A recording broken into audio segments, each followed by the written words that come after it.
বাবার বন্ধু আমাকে রাতে বাড়িতে একা পেয়ে যেভাবে আমার সাথে কাজ করল, গল্পটি সম্পূর্ণ শুনলে আপনাদের মেশিন দিয়ে পানি চলে আসবে, আপনারা হাতের কাজ করতে বাধ্য হবেন। তাই হাতের কাজ করার আগে হাতের কাছে অবশ্যই টিস্যু রাখবেন। আমার নাম দীপা, আমি ছত্তিশগড়ে থাকি। আমার বয়স 2-5 বছর। আমি আমার মা, বাবা এবং বড় ভাইয়ের সাথে থাকি। আমি সম্প্রতি গ্রাজুয়েশন শেষ করেছি, কিন্তু এখনও কোনো চাকরির জন্য ফর্ম জমা দিইনি। আমার বাবা রেলওয়ে চাকরি করেন এবং আমার ভাই কম পড়াশোনা করেছেন, তাই যেখানে কাজ পায় সেখানে হাত বাড়িয়ে দেয়া।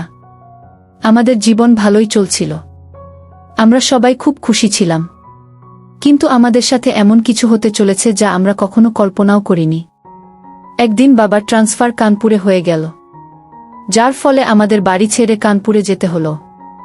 এখন আমরা কানপুরে একটি ভাড়া বাড়িতে থাকি। আমি ভেবেছিলাম এখন আমি কিছু কাজ করব এবং পরিবারকে সাহায্য করব। চাকরি খুঁজতে এদিক ওদিক ঘুরে ক্লান্ত হয়ে গেলাম, কিন্তু কোনো চাকরি পেলাম না। আমি মন খারাপ করে বাড়ি ফিরে এলাম। আমার মা বাবা আমাকে বললেন, তুমি চিন্তা করো না, কোথাও না কোথাও চাকরি হয়ে যাবে। কি একদিন আমি ছাদে বসে চাকরি নিয়েই ভাবছিলাম, তখনই গ্রাম থেকে ফোন এল যে আমার বাবার বোনের স্বাস্থ্য খুব খারাপ। আমি এই কথা মাকে বললাম। শুনে মা এবং ভাই তাড়াতাড়ি গ্রামের দিকে চলে গেলেন। বাড়িতে শুধু আমি এবং বাবা রইলাম।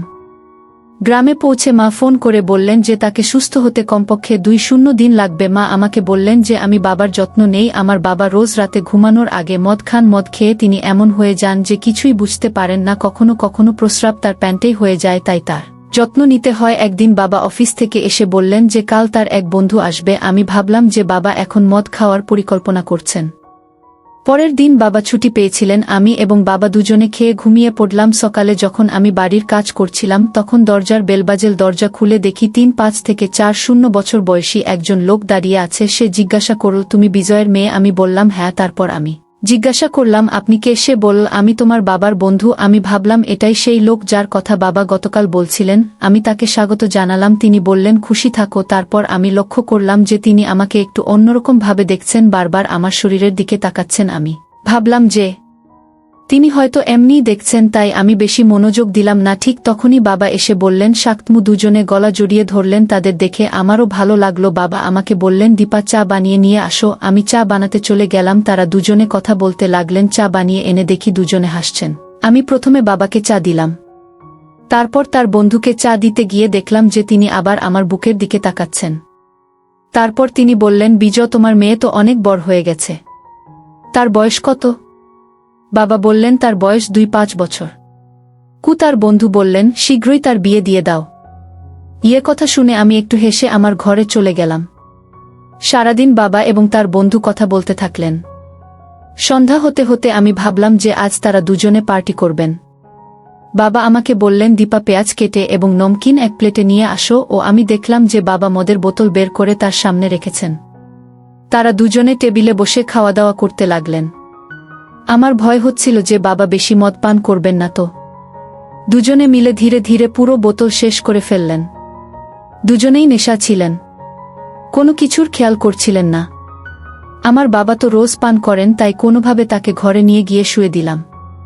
কিন্তু তার বন্ধুর নেশা এত বেশি হয়েছিল যে তিনি তার বাড়ি ফিরতেও পারছিলেন না। আমি তাকে বাবার সমতুল্য ভেবে ভাবলাম যে আজ বাবার সাথে ঘরেই শুয়ে দিই। তাকে ঘরে নেওয়ার চেষ্টা করলাম, কিন্তু তার ওজন এত বেশি ছিল যে আমি তাকে নিয়ন্ত্রণ করতে পারছিলাম না।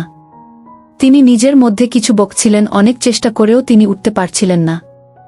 আমি ভাবলাম আরেকবার চেষ্টা করি। খুব কষ্ট করে তাকে উঠাতে লাগলাম। তিনি হঠাৎ তার দুটি হাত আমার কোমরে রাখলেন।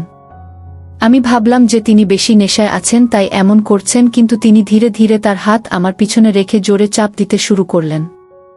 আমি বললাম, আঙ্কেল আপনি কি করছেন? এবং তাকে হঠাৎ ধাক্কা দিলাম। তিনি সোফায় পড়ে গেলেন। আমি ভাবলাম যে তিনি বেশি নেশায় আছেন, তাই এমন করছেন। তার তো কিছুই দেখা যাচ্ছিল না। তার আচরণ দেখে আমি ভয় পেয়ে গেলাম।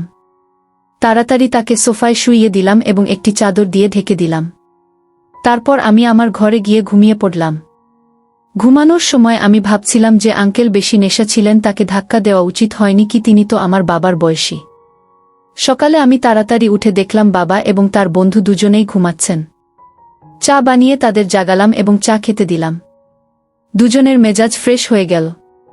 বাবা ডিউটির জন্য প্রস্তুত হতে লাগলেন। তিনি আমাকে বললেন, যাও নাস্তা বানিয়ে নিয়ে আসো। আপু আমি নাস্তা বানিয়ে নিয়ে আসতেই দেখলাম বাবার বন্ধু বারবার আমার বুকের দিকে তাকাচ্ছেন। আমি বুঝতে পারছিলাম না কেন তিনি এমন করছেন। আমি আমার দৃষ্টি নিচে নামিয়ে নিলাম। হঠাৎ ফোন বেজে উঠল। কল করেছিল আমার ভাই। সে বলে মা এবং বুয়া দুজনেরই স্বাস্থ্য খারাপ হয়ে গেছে। তোমাকে তাড়াতাড়ি গ্রামে আসতে হবে। আমি বাবাকে বললাম। বাবা বললেন তুই এখানেই থাক। আমি একা গ্রামে যাব আমি বললাম বাবা আমি একা এখানে কিভাবে থাকব? আমি একটা মেয়ে, আমার ভয় লাগছে। সে বাবা বললেন তুমি ঘাবড়াবে না। আমার এই বন্ধুর ছুটি আছে, তাকেও একটা রুমের দরকার। যতক্ষণ আমি গ্রাম থেকে ফিরে না আসি সে এখানেই থাকবে কি? বাবার বন্ধু বললেন ঠিক আছে।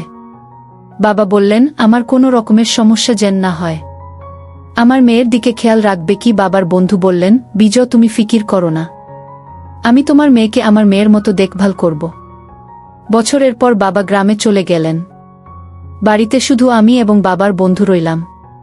আমি সেই আঙ্কেলকে বললাম আমি খানা বানাতে যাচ্ছি, তারপর আমরা দুজন এক জায়গায় বসে খাবো। আঙ্কেল বললেন ঠিক আছে আমি খানা বানিয়ে নিয়ে এলাম এবং আমরা দুজন বসে খেতে লাগলাম।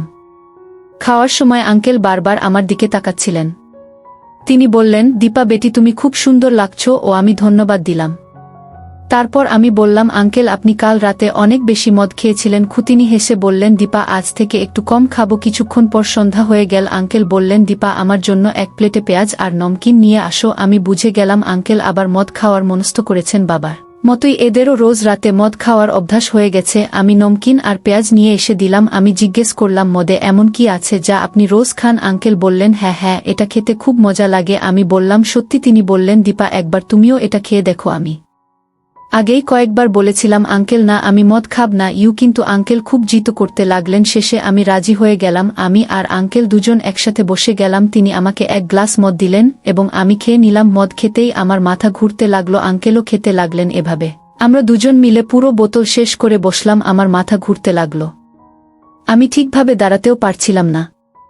আমি দেখলাম আঙ্কেল পানি খেতে উঠেছেন। আমার চোখের সামনে সবকিছু ঝাপসা দেখাচ্ছিল, আমার মাথা খুব ঘুরছিল। আঙ্কেল আমার কাছে এসে বললেন দীপা বেটি তুমি চিন্তা করো না, তোমার মা আর বুয়া দুজনেই ঠিক হয়ে যাবে কি? তারপর তিনি আমাকে জড়িয়ে ধরে শক্ত করে চেপে ধরলেন।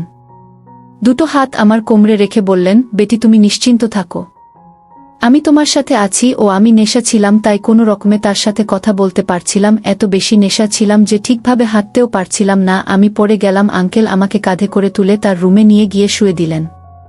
দরজা বন্ধ করে দিলেন। আমাকে একটা কম্বল দিলেন এবং নিজেও কম্বলের নিচে চলে এলেন। আমরা দুজন বিছানায় শুয়ে কম্বল মুড়ি দিয়ে ঘুমিয়ে পড়লাম। আঙ্কেলের খুব ঠান্ডা লাগছিল, তাই তিনি আমাকে শক্ত করে জড়িয়ে ধরলেন। আমার অবস্থা আরও খারাপ হতে লাগল।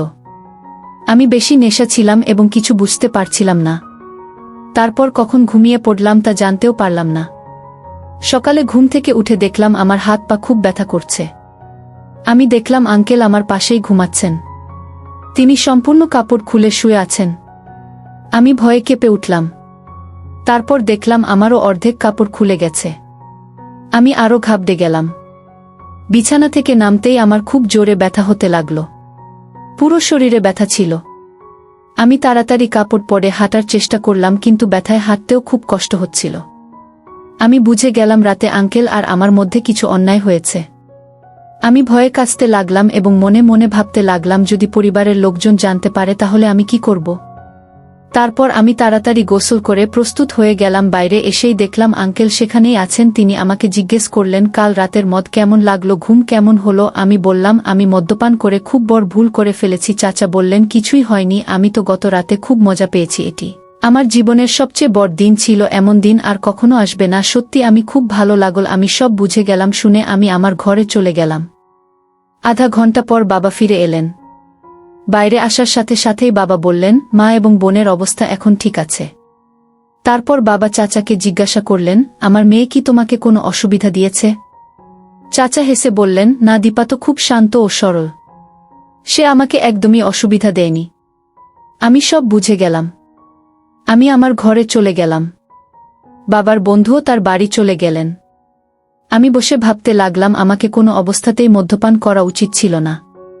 তারপর আমি ভাবলাম এখন যা হয়ে গেছে তা হয়ে গেছে। আজ থেকে এমন ভুল আর কখনো করব না। কখনো করব না।